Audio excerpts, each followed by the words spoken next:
Feuilleton Bourbon qui porte très bien son nom cette semaine. Et aujourd'hui, je ne suis pas toute seule, c'est Feuilleton Bourbon, mais on est deux. Bonjour Théo. Bonsoir à tous. On a même pris le popcorn avec nous pour cette émission un petit peu spéciale sur cette session extraordinaire qui n'en finit pas et surtout ce projet de loi constitutionnel qui, lui, a bel et bien une fin.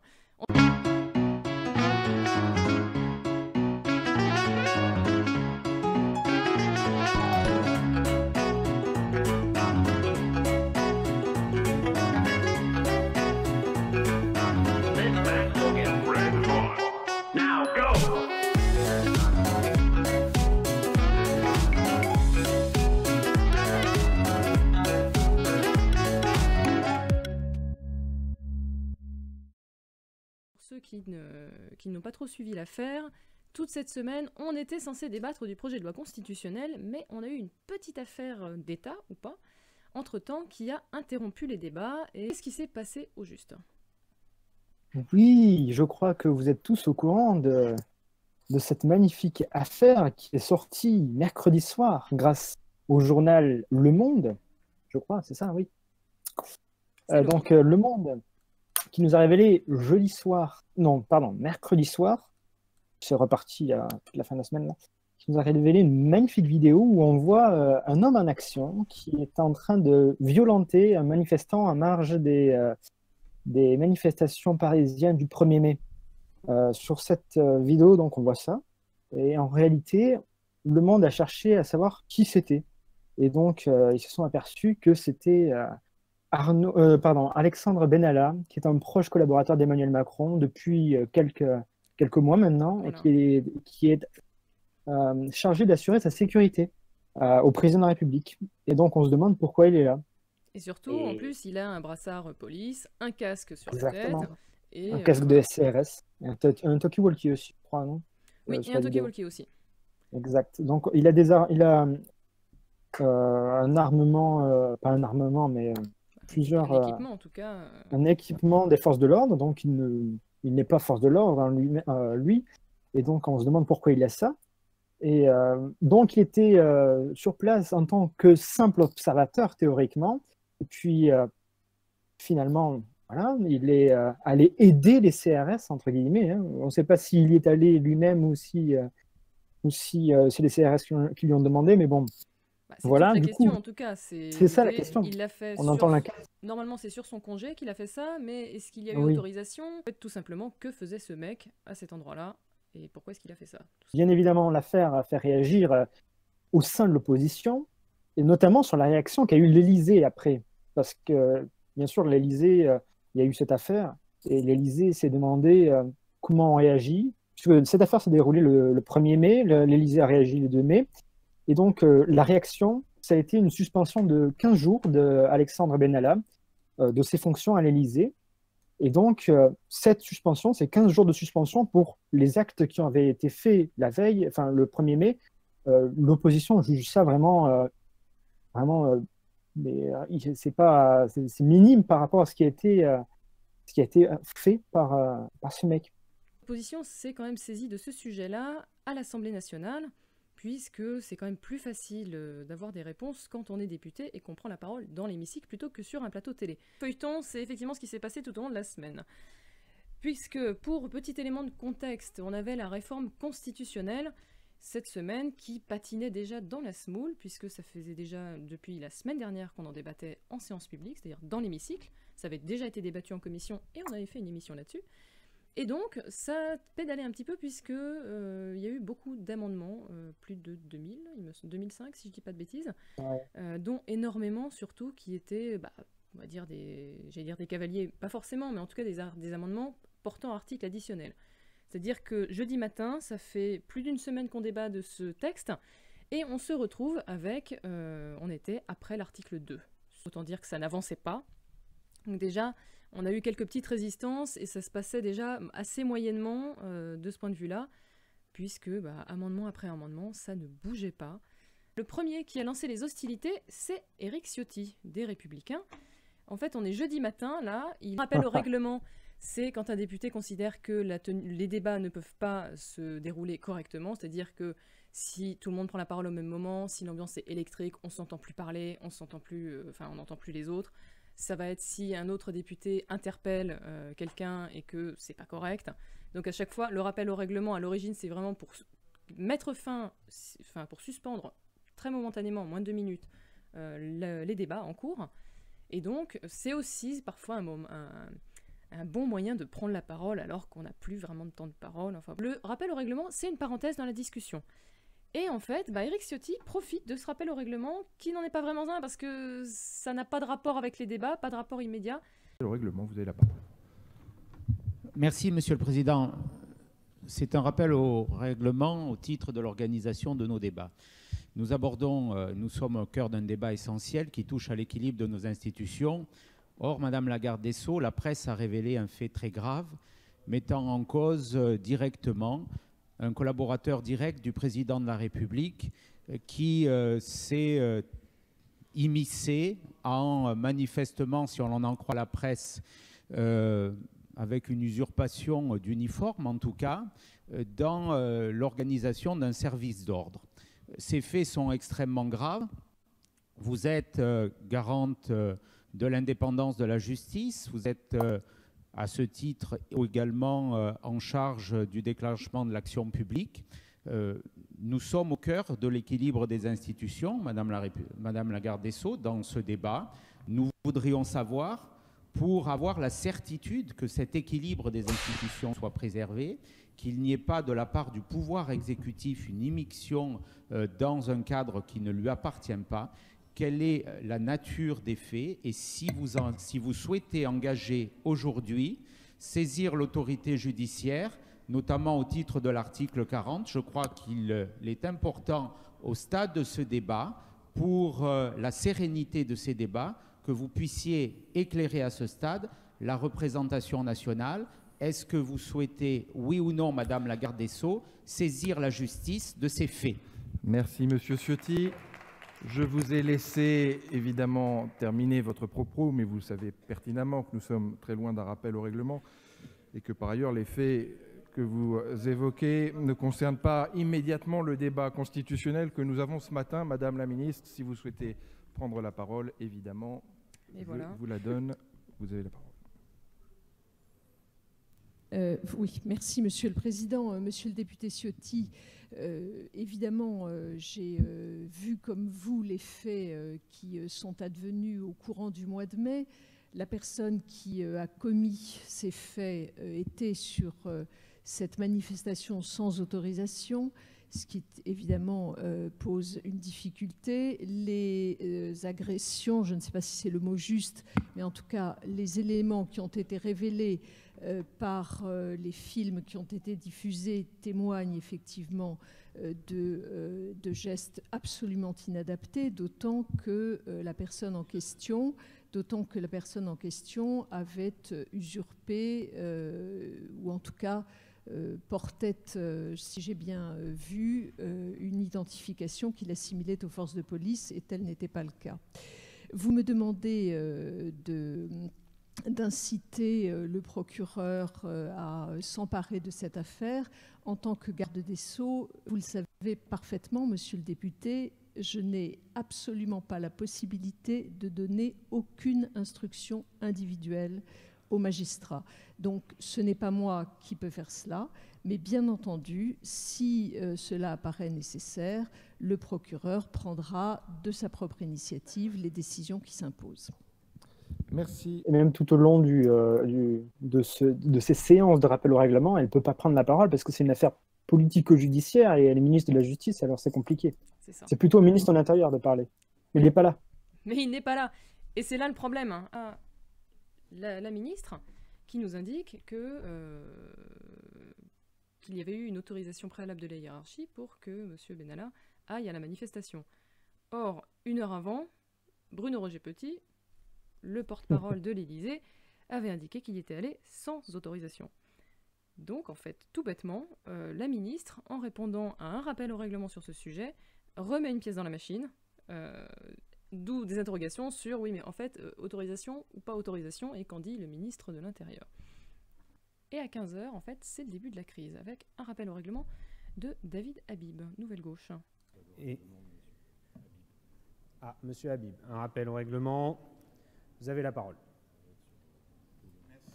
Merci, Monsieur le Président.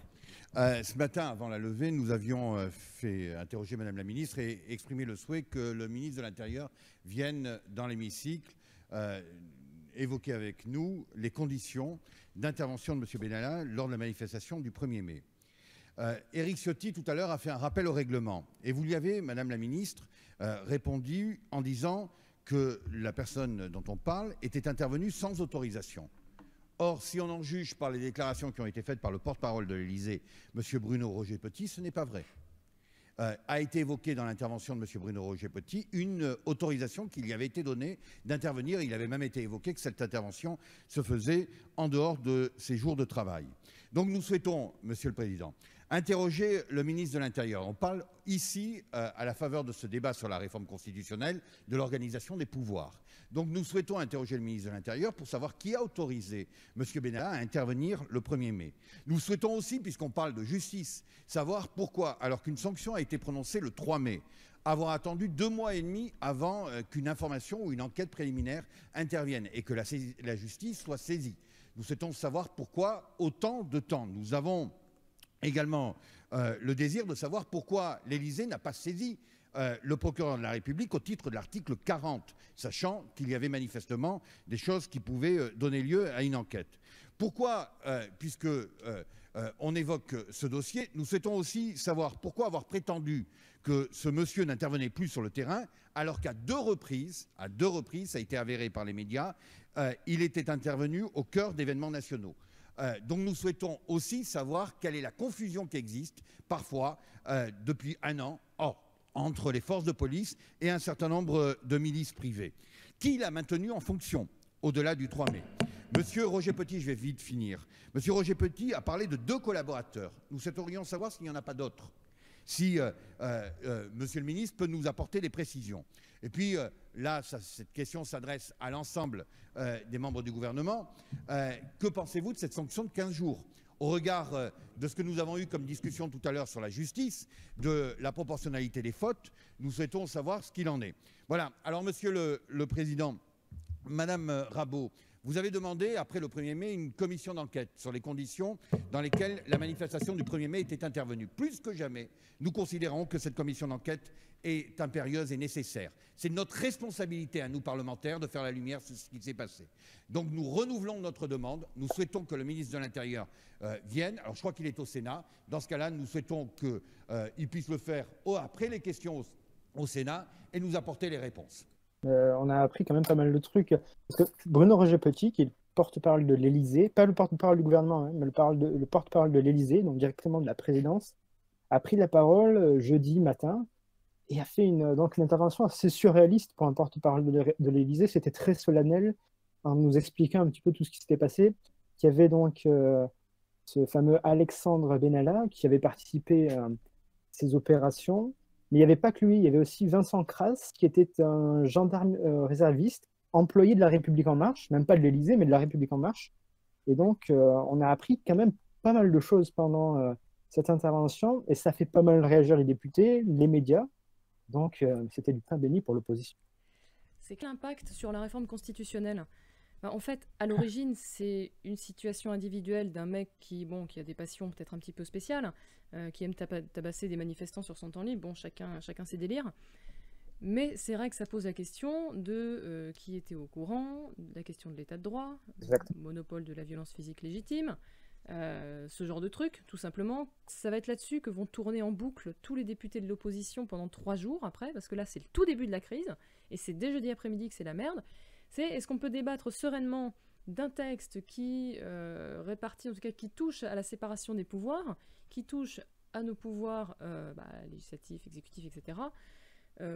Est-ce qu'on peut vraiment débattre sereinement d'un sujet aussi important pour notre démocratie au moment même où les fondements de notre démocratie, justement, sont peut-être pas remis en cause, mais mis à mal par une sale affaire? Vraiment, il y a un poste qui se libère à l'Élysée. L'Auvergnat. Il y a bientôt aussi celui du chef de cabinet de Macron. Oui, il y a sans doute aussi un ministre en charge des relations avec le Parlement. Et un ministre de l'Intérieur aussi. Un ministre de l'Intérieur aussi, oui. Je pense qu'il y a Pas pas mal mal, de... hein. Il y a pas mal de postes à pourvoir. Je pense que là, c'est les vacances, mais c'est le moment où ça se fait. Le moment où vous avez un rappel au règlement qui porte pas directement sur le texte, bah, tout le monde peut prendre la parole. Et du coup, tous les groupes... Alors, on vous les a pas retrouvés parce que de toute manière, ça dure des heures. Vous retrouverez ça très facilement. Hein. C'est sur le portail de l'Assemblée qui est en PLS depuis 3 jours, mais ça fonctionne à peu près. Vu qu'on a... Boris Vallaud est allé chercher dans le règlement. Donc, pour le coup, il fait un vrai rappel au règlement. Pour proposer un moyen de contrôle très simple. Monsieur Vallaud, vous avez la parole pour un rappel au règlement. Oui, Monsieur le Président, merci. Ce matin, la justice a ouvert une enquête préliminaire, la justice est saisie. À l'instant, le ministre de l'Intérieur au Sénat vient de saisir l'IGPN, l'administration est saisie, et nous serions au fond la seule instance à ne pas être en capacité de nous interroger sur les événements du 1er mai. Je vous ai vu tout à l'heure sur la question des commissions d'enquête, plutôt dans de bonnes dispositions et confronté à une forme d'impossibilité. Puisque la présidente de la commission des lois est là, je voudrais rappeler la possibilité offerte par l'article 5 ter de l'ordonnance numéro 58-1100 du 17 novembre 1958, qui avait permis en son temps à la commission des lois de se doter des compétences d'une commission d'enquête sur l'état d'urgence. Voilà la possibilité, Monsieur le Président, Madame la Présidente, qui nous est offerte, et je crois qu'il serait de bonne politique de s'en saisir. Je vous remercie. On ne pouvait pas créer comme ça un organe de contrôle comme ça, uniquement pour les événements du 1er mai. En revanche, effectivement, il y a ce petit cas particulier où une commission peut se doter. Ça, pour le coup, on ne le savait pas. Enfin, en tout cas, parfois, l'Assemblée nationale nous permet de découvrir des trucs pas vrais. Enfin, si, vrai pour le coup, mais complètement what the fuck. Une commission permanente peut se doter des moyens et des pouvoirs d'une commission d'enquête. Cette commission d'enquête, enfin, qui n'en est pas une, le principe a été validé jeudi en toute fin de séance d'après-midi, donc vers 19h, 19h30 si je ne m'abuse. Et la commission des lois va pouvoir se doter de moyens d'enquête. Député, alors avant de poursuivre sur les amendements, parce que c'est pareil, je ne vais pas faire comme si je n'avais pas entendu. D'abord, je tiens à dire à Monsieur Vallaud que l'article 5 ter dont il a cité le contenu tout à l'heure, donc de l'ordonnance 58-1100 du 17 novembre 58 relative au fonctionnement de l'Assemblée, précise bien que les commissions permanentes ou spéciales qui donc dépassent peuvent demander à l'Assemblée à laquelle elles appartiennent, pour une mission déterminée et une durée n'excédant pas 6 mois, de leur conférer dans les conditions et limites prévues par cet article les prérogatives attribuées aux commissions d'enquête. Donc c'est une procédure particulière qui demande un vote de l'Assemblée. Ça, c'est une première chose. Ça tombe bien, ils sont là les députés. Et par ailleurs, mes chers collègues, si on considère que c'est un sujet sérieux, que par ailleurs notre Assemblée n'est pas une assemblée générale estudiantine qui se tient sans aucune règle quelque part différent selon les jours, on ne fait pas, je suis désolé, ça j'en suis aussi le garant en tant que président de l'Assemblée nationale, on ne fait pas les choses en direct, en dehors de tout cadre, on fait les choses, on fait... Monsieur Ruffin, je vois bien que vous n'êtes pas là pour essayer de faire les choses, avancer les choses. Moi, j'ai entendu plusieurs interventions de plusieurs collègues qui veulent traiter un problème et qui veulent voir comment, ce que j'ai compris, l'Assemblée peut s'en saisir sans se transformer en autorité judiciaire que nous ne sommes pas. Et ça, commission d'enquête ou pas, c'est quelque chose de constant. Ça, c'est une première chose. Et donc, on ne décide pas en direct comme ça pendant une séance. Les commissions concernées doivent se réunir.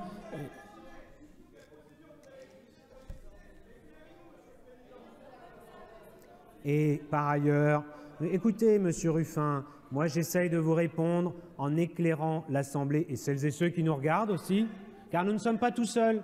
Vous savez, nous ne sommes pas dans une réunion de militants, nous sommes dans une Assemblée nationale qui siège au nom du peuple français. Et donc, nous faisons les choses dans les règles. Et je ne me... Mais monsieur Ruffin, vous savez, je l'ai déjà dit hier soir à un moment à un autre de vos collègues, ce qui n'était pas de votre groupe d'ailleurs, je le dis tout de suite pour qu'il n'y ait pas du tout le moindre sentiment en la matière, ça ne m'impressionnera pas, et les tentatives d'intimidation par celui qui parle le plus fort, y compris hors micro sans avoir demandé la parole, ça ne m'impressionnera pas. Monsieur Coquerel, j'ai bien vu votre demande de rappel au règlement. Mais, monsieur Ruffin...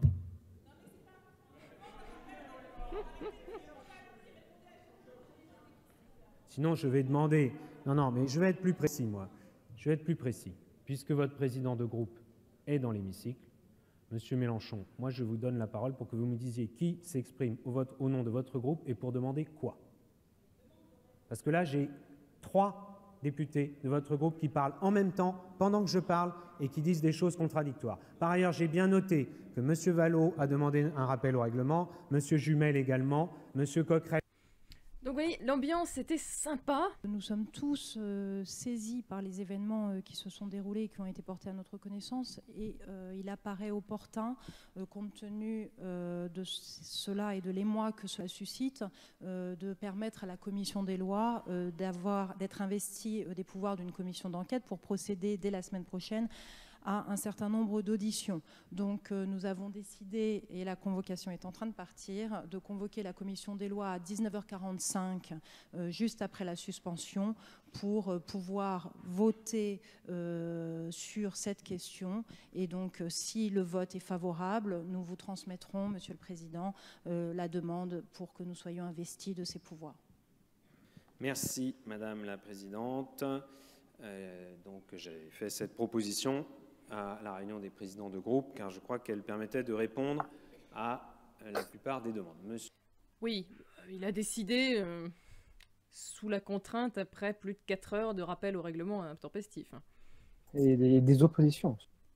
Oui, principalement. Oui, c'est surtout l'opposition qui a gueulé, je précise. La commission des lois, qui s'occupe de quand même pas mal de textes à l'Assemblée, s'est constituée donc en commission d'enquête et va interroger énormément de personnes par rapport donc à cette affaire. Et demain, ce sera demain matin au tour de Gérard Collomb, que l'on va enfin entendre peut-être. Là, le vendredi, c'est une journée complète consacrée à des rappels au règlement. Vendredi, ça a été où est Christophe Castaner, où est Gérard Collomb qui a un agenda vide, Christophe Castaner qui est à la buvette. Où sont-ils? Pourquoi ne viennent-ils pas? Ne serait-ce que pour répondre, nous ne savons pas, mais ne serait-ce que par respect en fait. Et à un moment donné, les députés l'ont mal pris, et à raison, de se dire que c'est même pas qu'il vient répondre qu'il ne sait pas, c'est même pas il nous envoie chier, c'est juste il ne vient même pas. Donc... Édouard Philippe ne vient pas, il est sur le Tour de France, donc il nargue quand même un petit peu l'Assemblée nationale. Mais oui. Exactement. C'était assez hallucinant, ces images d'Édouard Philippe au Tour de France, au moment où il y a l'une des 2 chambres du Parlement français qui est bloquée, littéralement bloquée, puisqu'elle n'avance pas sur ses travaux, et il est au Tour de France. Mais c'était mythique, c'est vrai, j'avais zappé cet épisode-là. Honnêtement, la journée de vendredi s'est passée, vite, mais on n'a rien retenu de... Enfin voilà, ça a été un jour sans fin, ce truc.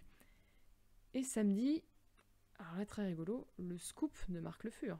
À chaque fois, ça remettait une pièce dans la machine. Et en fait, ce que fait Marc Le Fur, là, c'est... je récupère l'expression d'un ami collaborateur qui se reconnaîtra s'il nous regarde. Marc Le Fur ne met même pas une pièce dans la machine, il met la carte gold, quoi. Monsieur le Président, ce rappel au règlement concerne nos travaux et la nature des personnes qui peuvent assister à nos travaux. Vous savez que quant à la nature des personnes qui peuvent arriver à nos travaux, il y a des badges. Des badges de collaborateurs ordinaires. Et puis au-dessus, il y a des badges de collaborateurs de commission et des collaborateurs de vice-président qui donnent plus accès à autre chose. Puis au-dessus, il y a les badges des collaborateurs du président, et bien c'est bien normal, qui peuvent accéder à un maximum de choses. Il s'agit d'accéder au périmètre sacré. C'est comme ça qu'on dit chez nous. Et plus précisément à l'hémicycle lui-même. Plus précisément à l'hémicycle lui-même. Nous avons appris que M. Benalla disposait d'un tel badge. Il disposait d'un tel badge depuis le 24 juillet 2017. Alors moi, je ne mets pas du tout en cause le président. S'il est sollicité par l'Élysée, et sollicité peut-être de manière pressante par l'Élysée, pour qu'un badge soit attribué à un tel individu, je comprends parfaitement qu'il ait donné suite à l'attribution de ce badge.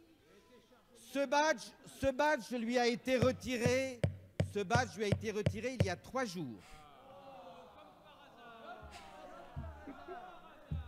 Là, pour le coup, Monsieur le Président, il n'aurait pas été inutile de nous informer, puisque c'est à partir de ce moment-là que ça devenait public, il n'aurait pas été inutile de nous informer. Ça veut dire quoi? Jusqu'à présent, Monsieur Benalla ne disposait pas de fonction politique. Or, mes chers collègues, ceux qui disposent d'un tel badge, font de la politique, puisqu'ils accèdent à l'hémicycle. Ils ne font pas de la sécurité, ils font de la politique.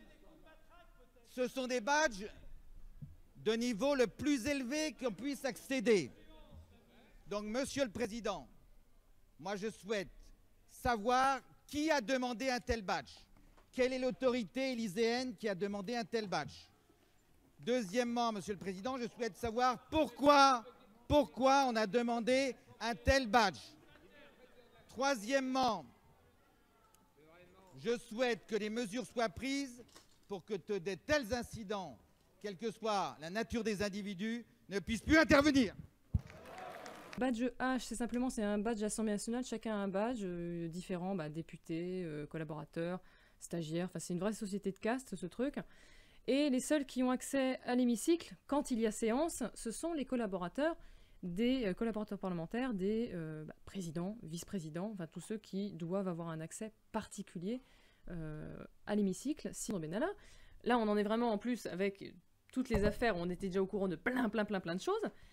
Ce Alexandre Benalla, qui est donc officiellement chargé de mission à la sécurité à l'Élysée, a un badge H, donc le fameux badge qui donne accès à l'hémicycle pendant les débats. Le président de la République lui-même pas le droit de poser les pieds à l'Assemblée nationale, en vertu de la séparation des pouvoirs, et puis symboliquement il n'a pas à y être. En revanche, un de ses chargés de mission, lui, il a un badge avec tous les accès de la sécurité. C'est curieux comme truc. Mes chers collègues, puisque M. Le Fur pose une question précise, plusieurs questions, je vais lui répondre aussi précisément que possible, car je crois qu'il n'est pas la peine de créer des polémiques inutiles. En l'occurrence, vous le savez sans doute, il y a, pour accéder à l'Assemblée nationale, plusieurs milliers de badges, puisqu'il y a les badges des députés, des fonctionnaires, des contractuels, des collaborateurs des députés et d'un certain nombre de collaborateurs de l'exécutif, collaborateurs de ministres et collaborateurs du président de la République. Il en a toujours été ainsi. Et il y a un certain nombre de badges qui sont attribués par la voie administrative. Donc, M. Le Fur, il n'est nul besoin de fantasmer sur le fait que tel ou tel aurait fait pression pour que tel ou tel collaborateur de ministre ou du président ait des badges. Et cela ne passe ni par mon visa, ni par celui des questeurs. Et je crois qu'il en est bien ainsi, d'ailleurs, car ce sont des pratiques courantes et normales d'avoir un certain nombre de badges qui sont attribués à des personnes en fonction de leur fonction. C'est-à-dire que ce ne sont pas des listes de noms fournies comme cela à l'aveugle par les ministres ou par le président de la République, son cabinet, mais liées à des fonctions.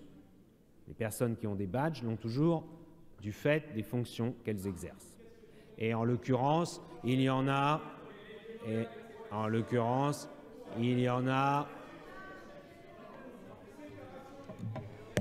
Monsieur Chassaigne, la séparation des pouvoirs n'a jamais induit que les collaborateurs des ministres ou du président n'aient pas accès à l'Assemblée nationale. Il faut quand même garder le sens de la mesure. Et par ailleurs, il y en a une demi-douzaine pour le cabinet du président de la République. Donc vous voyez que c'est loin d'être tout son cabinet.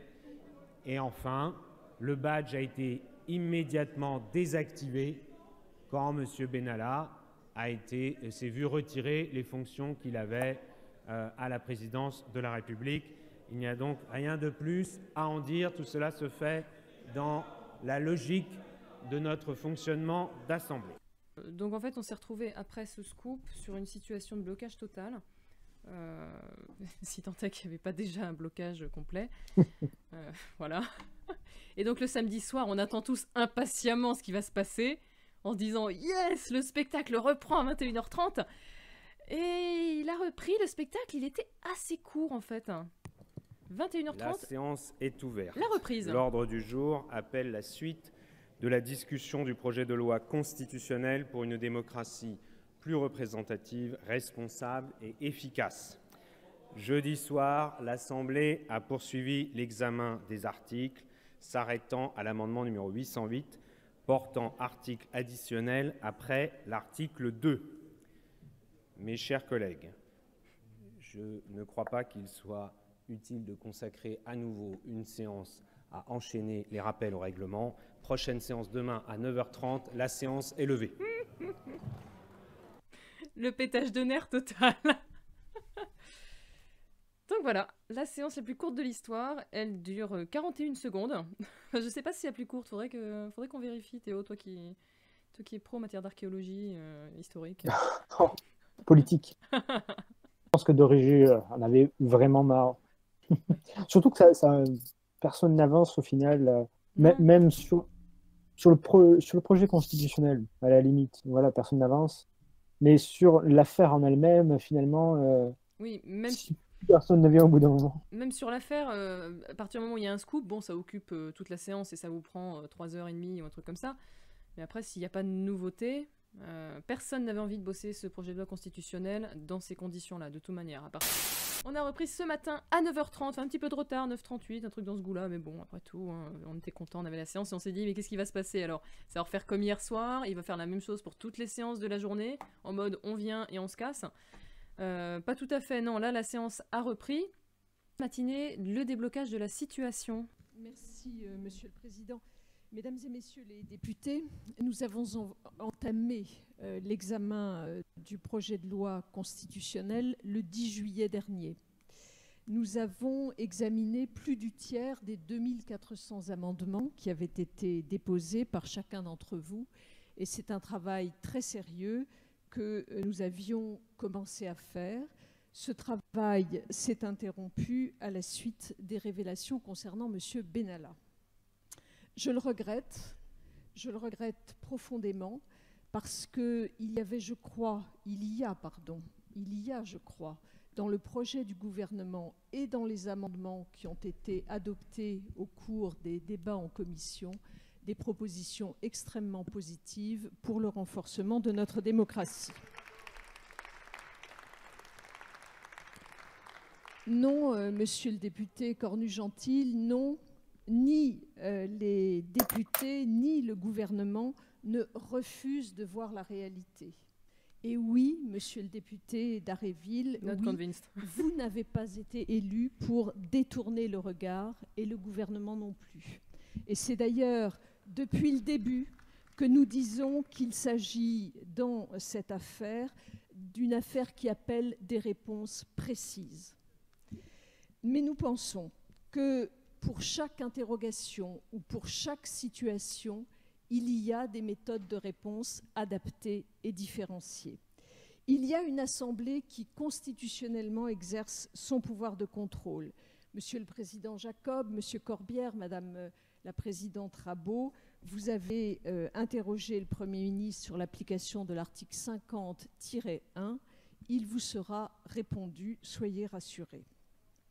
Mais il y a aussi une commission des lois. Et cette commission des lois, dotée de pouvoirs d'enquête, c'est demain qu'elle commence ses travaux dans le cadre juridique qui est le sien. Et puis, il y a un Parlement qui délibère. Et c'est cette fonction-là que vous vous êtes mis en situation de ne plus pouvoir exercer. Et c'est cela que je regrette vraiment profondément, parce que c'est cela qui, je crois, crée de la confusion. Le gouvernement prend acte de cette situation, de ce choix qui ne peut être que déploré. En conséquence, le gouvernement a décidé de suspendre l'examen de la révision constitutionnelle, mais souhaite que celui-ci puisse reprendre ultérieurement dans des conditions plus sereines. L'examen des textes prévus à partir de demain doit pouvoir reprendre son cours, comme cela a été indiqué dans l'ordre du jour. Le gouvernement sera toujours là pour défendre notre Constitution et la faire évoluer. Merci. Tout le monde est un peu soulagé quand même, hein, de dire ça y est, on en finit.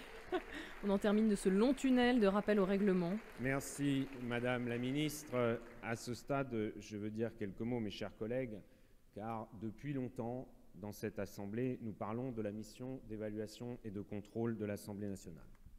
Cette mission de contrôle de l'action du gouvernement, j'ai veillé à ce que nous puissions l'exercer dans ces circonstances difficiles et particulières. Cette mission n'est pas une profession de foi théorique. Cette mission de contrôle du gouvernement, nous l'exerçons. L'Assemblée nationale est là, l'Assemblée nationale fait face, quoi qu'il arrive. Notre mission, c'est aussi bien sûr le travail législatif. Nous réunissons l'Assemblée nationale pour organiser le débat politique, et on pourra dire que ces derniers jours, le débat a eu lieu ici, à l'Assemblée nationale. C'est clair. Nous réunissons l'Assemblée nationale pour accomplir nos missions de contrôle de l'action du gouvernement, je l'ai dit, mais aussi de travail législatif. Nous ne réunissons pas l'Assemblée nationale pour faire indéfiniment des rappels au règlement. L'Assemblée nationale n'est pas un théâtre filmé. L'Assemblée nationale est un lieu de débat et de décision. Vous me l'avez souvent entendu dire. Pour ma part, je ferai tout pour que la réforme constitutionnelle aboutisse. Vous le savez, je suis personnellement engagé sur ce sujet depuis de nombreux mois avec Madame la Ministre. La rénovation de nos institutions est plus que jamais nécessaire. Nous venons encore d'en apporter la démonstration. Et je travaillerai dans les jours et les semaines qui viennent avec tous ceux qui veulent sincèrement amender ce texte pour renforcer le Parlement. L'agitation doit retomber et elle retombera. Le travail législatif doit reprendre et il reprendra. Je consulterai les présidents de groupe et le gouvernement pour organiser nos débats des 2 prochaines semaines de la fin de la session extraordinaire, afin de préparer la prochaine conférence des présidents. En accord avec le gouvernement, j'ai donc décidé d'arrêter maintenant notre séance. La prochaine séance aura lieu demain à 16 h. La séance est levée. Et voilà, la séance a été levée. Et donc, comme vous l'avez compris, la réforme constitutionnelle... Passer à la poubelle. Bah, poubelle recyclée en tout cas, mais oui. C'était l'hypothèse la plus crédible de se dire on repousse le texte et on quitte à le reprendre exactement là où on s'était arrêté, à l'amendement auquel on avait arrêté la discussion, pour une raison simple, c'est que dès demain, on doit discuter du texte formation professionnelle. On a asile et immigration qui revient en nouvelle lecture. En fait, il y a énormément d'autres textes qui sont déjà à l'ordre du jour. Donc, à moins de tout décaler d'une semaine, mais ça fout encore le plus le bordel. Enfin, c'était intenable. À un moment donné, il n'y a qu'un seul hémicycle, donc on ne peut pas faire tous les textes à la fois. Et quand bien même le texte aurait continué calmement, il n'y aurait pas eu l'affaire, il n'y aurait pas eu les scandales, honnêtement, les séances consacrées à la réforme constitutionnelle, c'était uniquement jusqu'à ce soir. Même en terminant demain à 7 h du matin, on n'aurait pas eu le temps de la terminer, cette réforme. Donc quoi qu'il en soit, ça a peut-être retiré une épine du pied du gouvernement, il s'en serait bien passé sans doute, mais on se retrouve dans une situation où on a été obligé de repousser une réforme constite parce qu'on a eu le Parlement, les députés ont foutu le feu à l'Assemblée pendant 3 jours, quoi. Et plusieurs d'avoir demandé quand est-ce que ça va se débloquer, quand est-ce qu'on va avoir des nouvelles, quand est-ce qu'on va en savoir plus sur l'affaire, etc. Il y a déjà l'audition de Gérard Collomb demain matin, qui va déjà...